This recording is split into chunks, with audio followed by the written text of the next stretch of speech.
le docteur Seredo Célestin, je suis inspiré dans ma communication et dans mon animation. Je suis inspiré parce que c'est un monsieur qui ne pêche pas pour te donner, mais qui t'apprend à pêcher. C'est ça qui est important et c'est ce que nous recherchons. Mesdames et messieurs, le moment tant attendu étant venu, nous allons, avec votre permission, cher patriarche, vous êtes les garants de la tradition. Je suis dans mon état naturel pour parler comme mon leader, parce qu'il est sociologue de formation, donc médecin de la société. Et quand il le suit, il faut être également sociologue et médecin de la santé pour ne pas dépasser le temps qu'on t'a donné pour intervenir à une cérémonie. Et intervenir à une cérémonie à un micro, c'est amener le public à t'écouter. Amener le public à t'écouter, c'est de dire quelque chose d'essentiel. Mesdames et messieurs, on va m'applaudir très très fort si on est content de m'écouter. On va m'applaudir très très fort. Bagogo, Bagogo, est-ce que vous êtes là? Glory, est-ce que vous êtes là? Ok, nous allons recevoir à ce micro, sous l'œil vigilant de mon aîné Théi Basile qui est venu de Paris, de ma chère petite sœur, la présidente Brigitte Beblaye, venue de l'Italie, de mon aîné Diet, venu de la Suisse, et sous l'œil vigilant de l'épouse du docteur Seredo Célestin, celui-là que je vais présenter, mesdames et messieurs. Il est, ouais, c'est la chance que nous avons. Il est originaire de la région d'Iguémon. Il est précisément du département de Bangolo. Il est de la commune de Bangolo.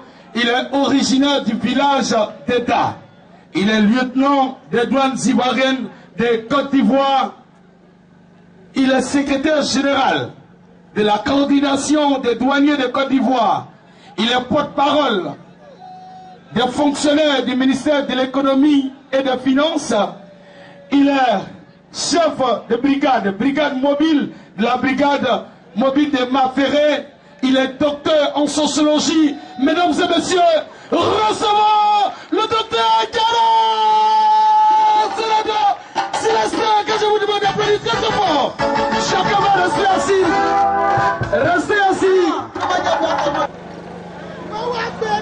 Je vais d'abord me tourner vers les artistes qui ont bien voulu m'accompagner à Bagogo, parce que nos us et coutumes enseignent que sans culture, sans chanson qui puisse amener un individu d'être atteint dans son fort intérieur pour s'extérioriser, nous ne sommes rien.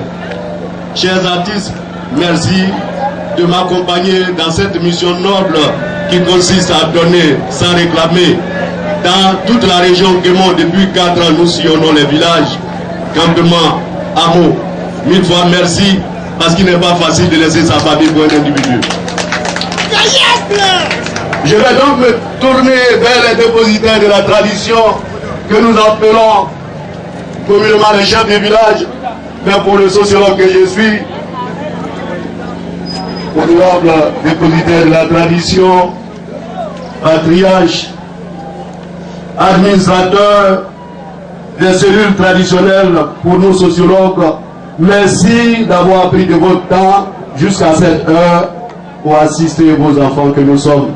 Fasse Dieu que vous vivez longtemps pour que nous bénéficions de votre chaleur et de vos conseils. Je vais donc m'adresser aux dames qui ont bien voulu prendre de leur temps, nos mamans, pour chercher à découvrir ce petit, oui avec petit P, que je suis. Nos mamans qui, dans l'éducation qu'elles ont bien voulu nous donner dans les villages et villes, ont permis la consécration de la personnalité que je voudrais bien être ce soir. 1000 fois merci, chère maman.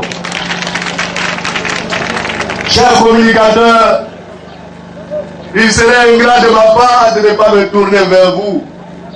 Au commencement étant la parole, et la parole étant la traçabilité de la divinité, je ne saurais m'adresser à mes parents sans toutefois vous faire un coucou. Théo Béni et le Coco Mawé, 1000 fois merci. Que dit donc de mes deux porte-paroles? J'ai nommé le numéro 2, le juriste Goué Camus, et le cadre Mao Frijolito, qui tout le temps a investi les villages, les campements pour vendre un produit. Pas un produit propagandiste, mais un produit qui a une certaine concrétude dans les actions. C'est-à-dire le pauvre individu que je suis. Mille fois merci.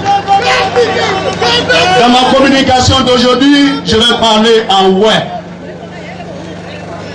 Parce que je suis ouais. Et je me rappelle, en avril 2014, j'ai été de façon express invité à Parma en Italie par la présidente Brigitte Boublaï ici présente. On m'a dit, mais tu vas seulement pour une semaine à Paris, en Italie. Pour une semaine seulement, on va payer 1 million de plus pour payer un billet d'avion. Je leur ai répondu que ceux qui m'appellent sont des ouais. Et la jeune dame et la dynamique dame assise là est la présidente de tous les ouais de la diaspora. Quand on parle ouais, quand on chante ouais, quand on mange ouais, à Garo au rendez-vous. C'est ce qui a valu mon déplacement en Italie. Mabowe, Aoussé Boudéa, Aoussé Blabou.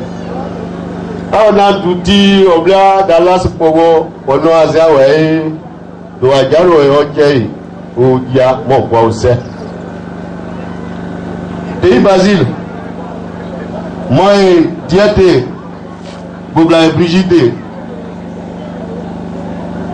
comment est déjà pour Pamaché, non, ni de Yaputo, puis son bayard de Nyon Zabier d'avion qui, au bleu Suisse, au bleu français, au bleu Italie, au se matière, on ploie de tout SCB, il y a quoi il dit là. Mais on a aussi plateau, et on a dit, ah bon, je n'ai pas de d'abord, ça voulait dire, ah bon, il y a des gars, pour nous aller à dire, ça a été payé dans la sienne qui vaut. Avant nous, que nous avons un éclair, il y a un immense pot, à Océan Diabou. Dewade amwezeta nye disi adewe jude no tre pledi ko dadu de ye do bon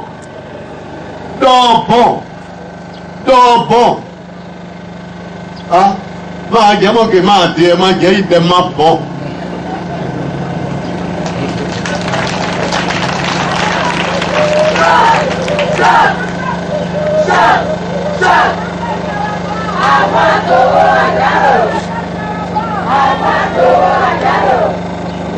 Merci. Bon, mon pote là, pour que la noix pas encore, pour s'attendre, on y est plus de tout. Ouais, son yo moi nous en nous. Dès à on emploi, c'est toi d'abord on a publié à ça, mais on va c'est à ziéguer. Bon, nous avons depuis hier, on est nous à Nyon. Et c'est ma voix donc du pas, on peut nous avoir de manière assez amenée. Mais il était à produire. Et c'est ici à da. C'est poésie à tout pas au coin ou à tout conclu. À nous quoi? À quoi quoi? Aone ano abenwe juni anya wanu kwibo oni atrae oni o produce e abona no me o pa kele bozo aye asirie dadu pe bonu mo ni abi yare e do ni atela wa to aso ne yo sa o we me oni san te grededa bojibe ala dala ke blo aye saide ave we go abridi wo yeji oye kuri mo me bi ada reconciliation mo jo mo ke we ina ne sa mo so ne bi de ke ma po kele de kene mo kwa manu ke dui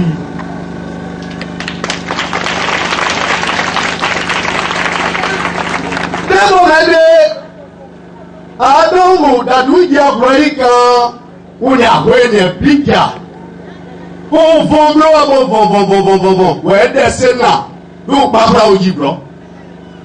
No me diga no brother. O do we mi ano wa je we ni si ana. O fun to de wo ji we. Ye igun amu ji wo. A je we se ana. O ne je boyi.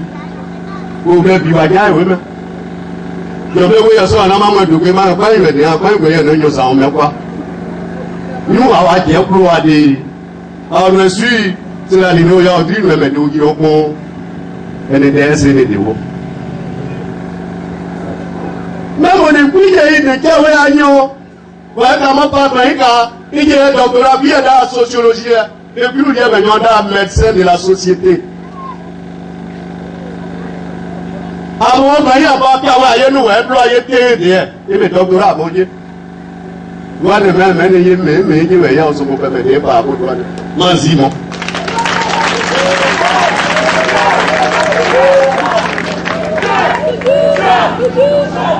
Il y a un sociologue, un gars dans ce moment, pas là.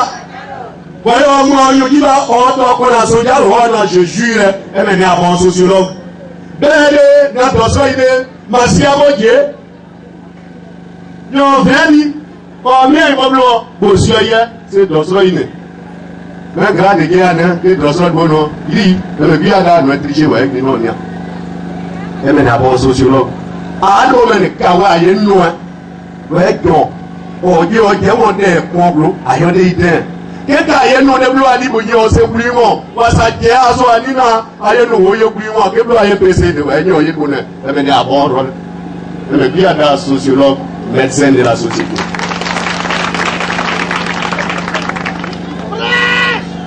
Non, Moussoué, ouais.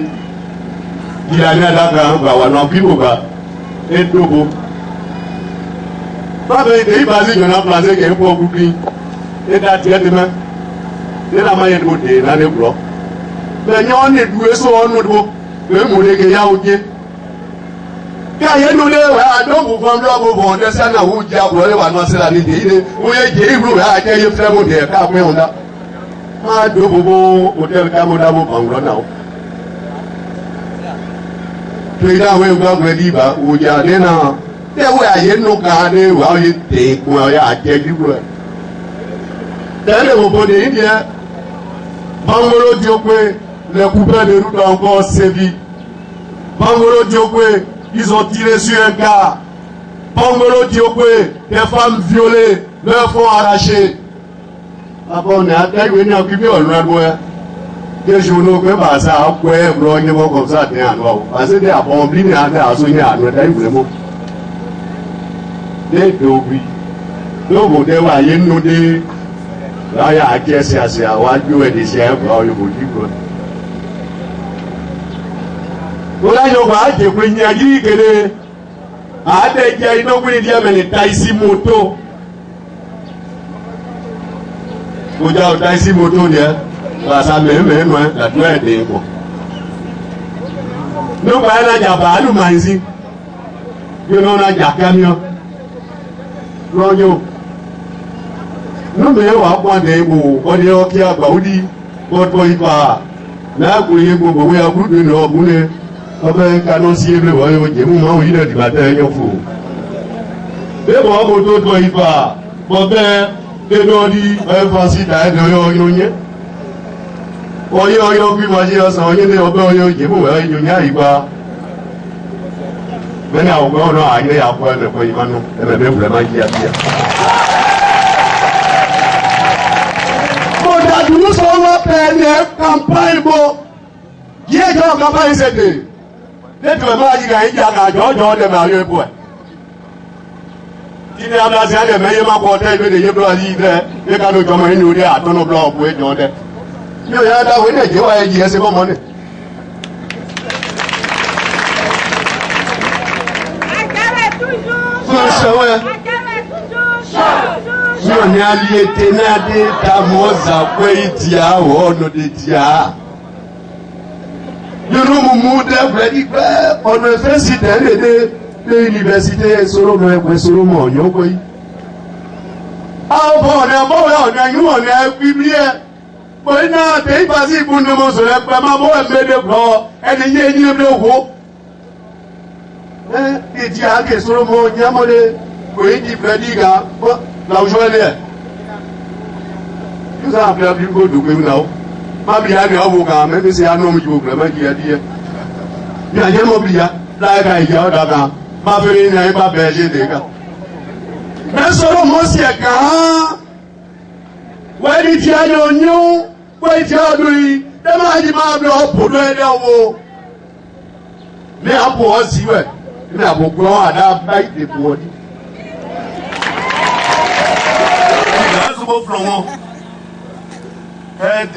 Our young blonde préféré là, ce qu'on comme il y a un truc qui demandait, il doit avoir un gars, il y a un doigt Nidou, il doit être Carole Lucien, il doit toi, il doit Seta, il doit Vaï, pour les tirs.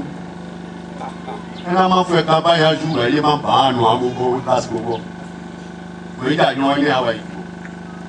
Ah bon, on est de Guibio, on a un nom à ça. Ou moi, bouger, on a plongé, coco. Mais on a Jojo, oh, ya, Carlos, les Javé à peine à mon débois. Voyons, on a bien niais. Man de Moselle, plongé, man, voyez. Nous avons c'est des gens qui veulent déposer dans ma boîte à ma bonne député. Mais c'est nous qui disons.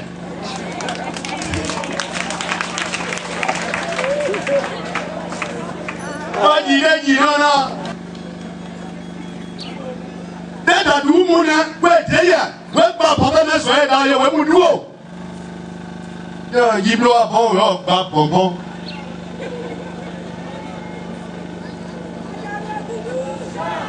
Non, mon Dieu, après, non, il y a des non-winning produits, et blagues, non-winning possible, ce qu'on pouvait blaguer, des non-blagues. Nous, on a connu des soca avec le biba. Sans cette chose, tout quoi, du haut, mais. Solo, tu vas dire au Niaga. T'as été comment, pas de prédit, ma maman.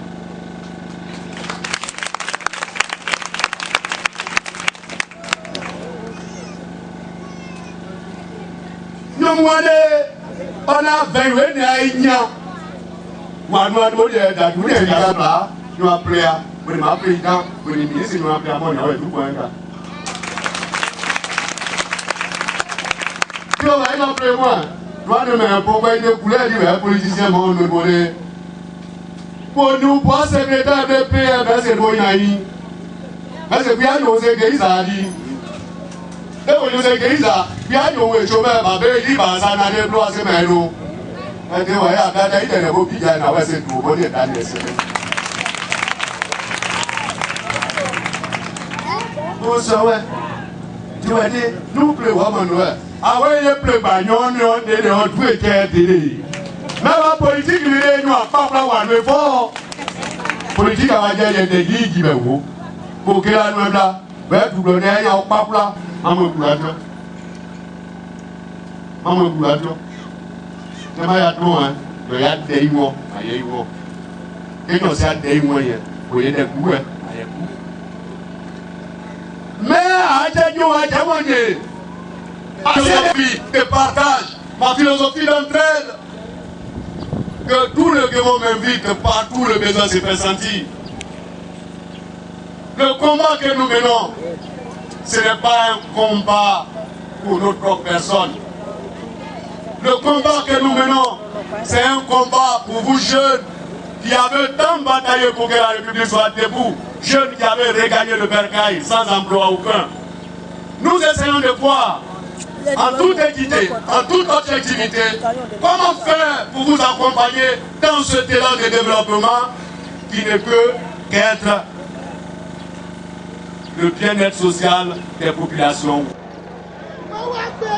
Je vais d'abord me tourner vers les artistes qui ont bien voulu m'accompagner à Baragogo, parce que nos us et coutumes enseignent que sans culture, sans chanson qui puisse amener un individu d'être atteint dans son fort intérieur pour s'extérioriser, nous ne sommes rien.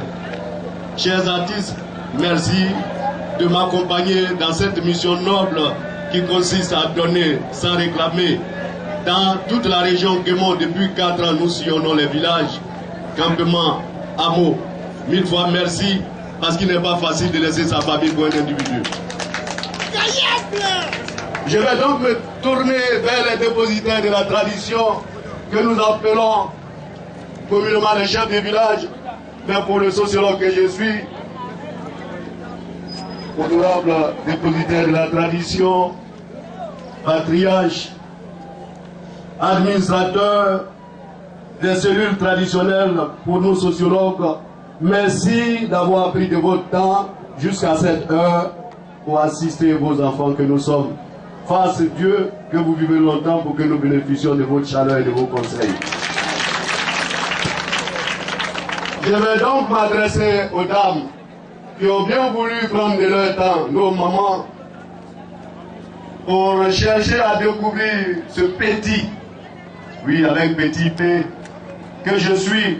Nos mamans qui, dans l'éducation qu'elles ont bien voulu nous donner dans les villages et villes, ont permis la consécration de la personnalité que je voudrais bien être ce soir. Mille fois merci, chère maman. Chers communicateurs, il serait ingrat de ma part de ne pas me tourner vers vous.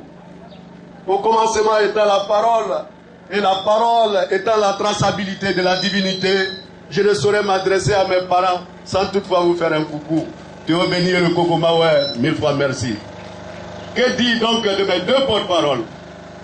J'ai nommé le numéro 2, le juriste Goué-Canus, et le cadre Mao Frijolito, qui tout le temps a investi les villages, les campements pour vendre un produit.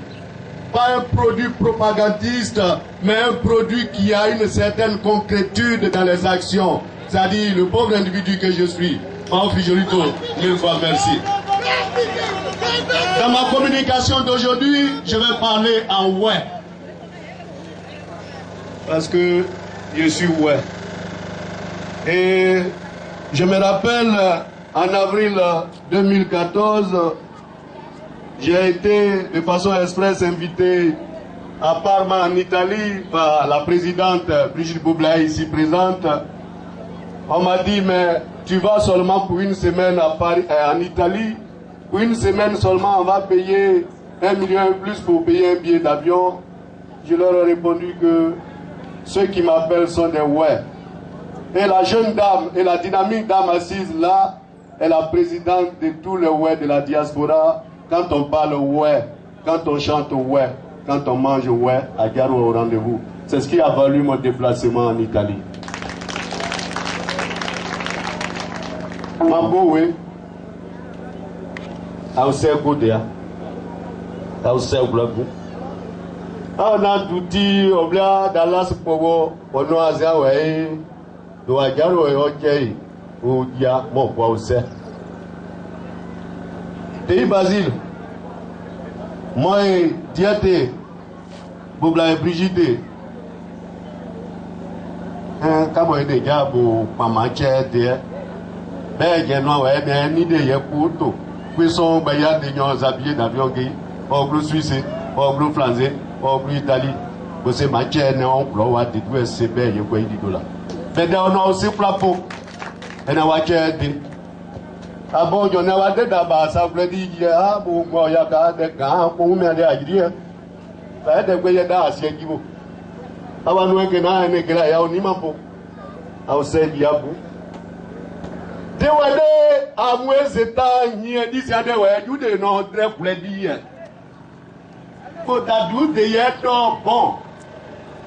Dans bon. Dans bon. Ah, ma diamo que ma dire, ma j'ai de ma bon.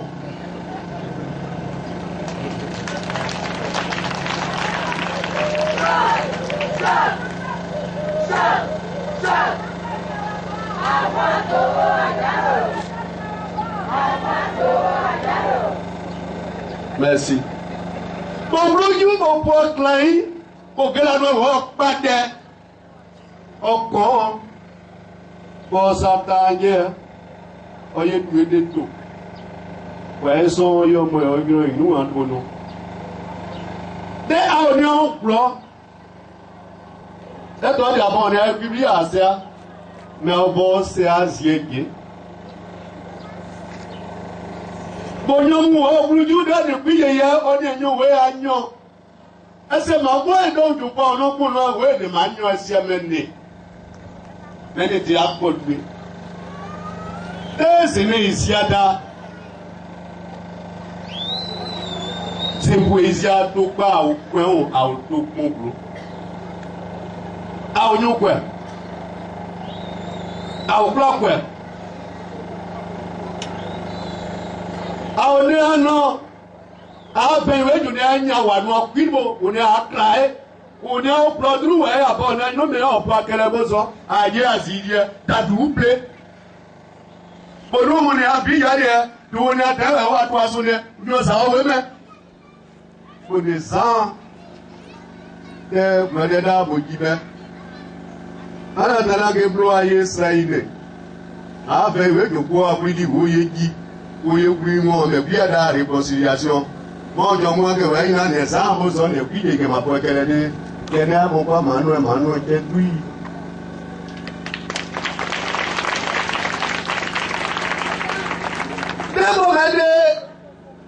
Adongo, Dadouya, Broïka, ou n'y a pas de pica. Oh, bon, ouais, des sénats. Nous, pas au Gibron. Non, mais il y a non, brother. Oui, donc, oui, non, quoi que vous disiez, pour vendre des dévots au Gibron. Il y a eu quoi, mon Gibron. Ah, tiens, oui, c'est un, vous n'avez pas vu. Vous n'avez pas vu. Je vais vous dire ça, on a maman de quoi, mais pas une idée, quoi, il y a un yosa, mais quoi. Nous, à la guerre, pour aller. Alors, je suis, c'est la ligne où il y a un drille, mais nous, qui ont bon, et des DS et des dévots. Même on est plus de qui avait un yon. Ouais, comment pas, il y a un doctorat, il y a la sociologie, et puis il y a un médecin de la société. Avant, il y a pas qu'à nous employer TD, et mes doctorats, mon Dieu. Moi, je vais mener, mais il y a aussi beaucoup de gens par rapport à moi. Mazimo.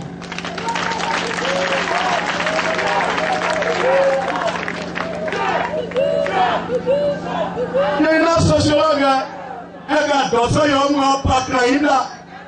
Voyons, moi, je dis, je jure, elle est un bon sociologue. Bẹ́ẹ̀ni ní àtọ̀sọ́ ilé màá sí abọ́jẹ́ ní ọ̀fẹ́ ní ọ̀mí ìmọ̀bìnrin kò sí ọyẹ́ ṣe dọ̀sọ́ ilé. Mẹ́gàlá ní jẹ́ àná ní dọ̀sọ́ gbóná yìí ẹ̀mẹ̀ bí àdá àná ẹ̀tìrì ṣe wẹ̀ nínú ọ̀nìyà. Ẹ̀mẹ̀ ní àbọ̀ sociologue. Àánú ọmọ ní kàwé àyè nínú ẹ̀ wẹ́ jọ ọ̀jẹ́ ọ̀jẹ́ wọn dẹ̀ ẹ̀kún ọ̀bùrọ̀ àyọ̀dẹ̀ ìdẹ́. Keka ayenu neblu ani bunye ose kulimo wasaje aso anina ayenu woye kulimo keblu aye pese de enyo oye kune ebe ni aboro ebe bi ada sociologue médecin de la société.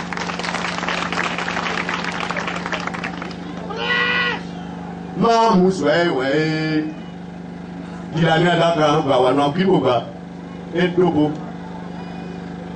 ba be de bazi jona français ke po gugin e da tie de me la maille de côté, là, les blocs. Mais nous, on est doués sur un autre, le monde qui a oublié.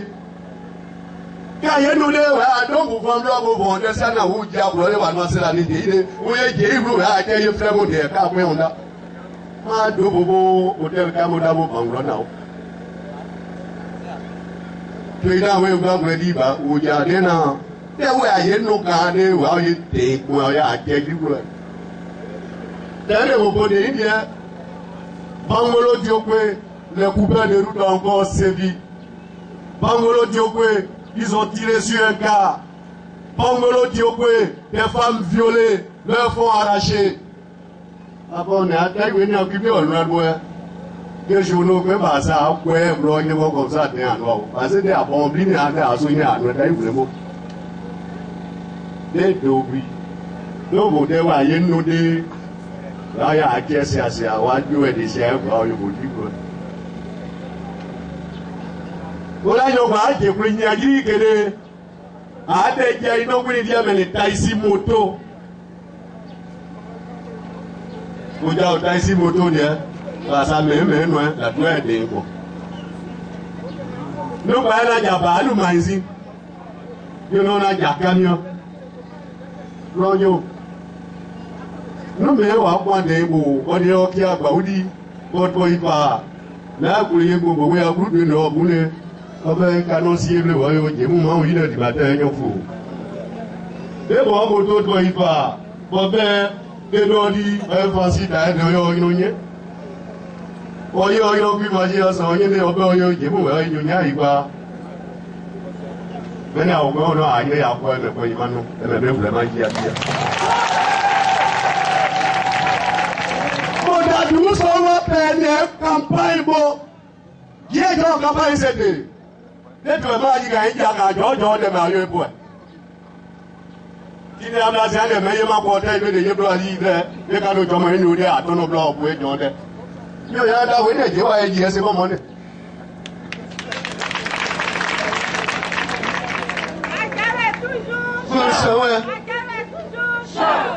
On a lieutenant d'Amosa, Quaitia, ou on de Tia. Nous nous on a fait citer de l'université Solomon, Yokoi. Ah bon, on a publié. Bon, il n'a pas dit pour nous montrer vraiment bon, mais de blanc, et il y a une bleu. Il dit à que Solomon, Yamone, oui, il peut dire, là où je vais aller. Nous avons appelé à plus de nous. Ma bien, même si c'est un homme qui vous vraiment qui a dit. Il y a un oublié, là, il y a un d'accord. Ma fille n'a pas berger des gars. Mais Solomon, c'est quand. Ouais, il y a un oignon, ouais, il y a lui. Demain, il m'a blanc pour le haut. Mais à pour aussi, ouais. Mais à beaucoup, on a bail de pour.